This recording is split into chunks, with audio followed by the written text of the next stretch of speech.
As a kid, I used to imagine standing at home plate, wagging a Louisville Slugger over my shoulder, waiting, just waiting to nail that fat pitch I knew was coming my way.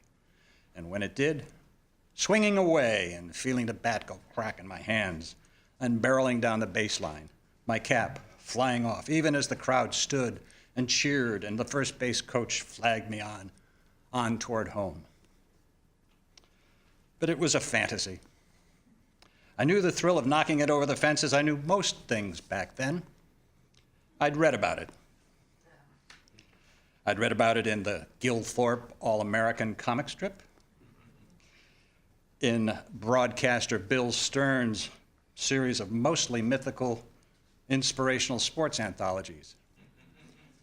I could even read about baseball in the stories my father wrote for the local newspaper's sports page. I was all about reading back then. I still am. But playing baseball, that was a different story. Nearsighted as Mr. Magoo, I didn't need the sun to lose a fly ball in the outfield. I lost it in the clouds. I never understood how anybody could catch a fly ball or hit one, or how they could enjoy trying to do either, especially in public.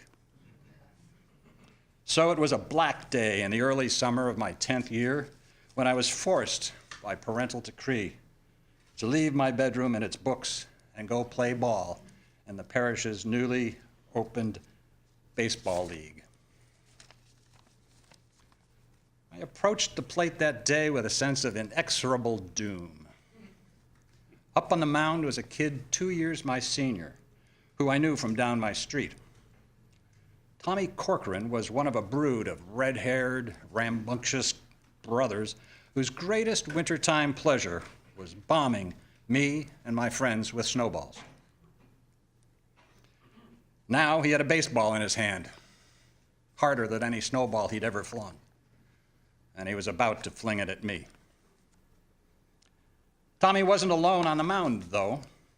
For reasons I never understood, the umpire, who traditionally stood behind the batter, was stationed behind the pitcher. I knew the ump, too. His name was Mr. Lennox. I liked Mr. Lennox. He was scoutmaster of my Boy Scout troop. Neither of us fit the typical Boy Scout image. He was as painfully fat as I was painfully skinny. Remembering him now, I think of Oliver Hardy, pear-shaped, with a shiny, bald head scored by 3 or 4 strands of combed-back black hair. Standing in the batter's box that day, I heard a strange whistling sound, followed by a loud thwack behind me. It was Tommy's first pitch, aimed at my nose. I never saw it coming. "Ball!" came the call from Mr. Lennox. Tommy twisted out of his crouch in disbelief. Then he straightened up, leaned his angry face toward me, reared back, and fired another rocket at my head. Ball. Though Tommy, like his rocket ball, was just a blur to me, I could see he was not pleased with this call. And when Mr. Lennox called Tommy's next burner a ball, I knew where I was bound. One more pitch, and it was over. I chucked my bat and took my base, relief battling with surprise for control of my grinning face. There's a rule in baseball that's so basic it's rarely spoken of.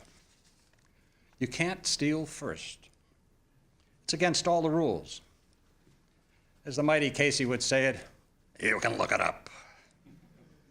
But that afternoon, some 55 years ago, I stole first. Stole it right out of Tommy Corcoran's mitt. Stole it from my morose imaginings without ever taking the bat off my shoulder. Stole it without asking for help, but getting it just the same from the fat man on the mound who gave the skinny kid at the plate a taste of the pleasures found on the field, not on the page.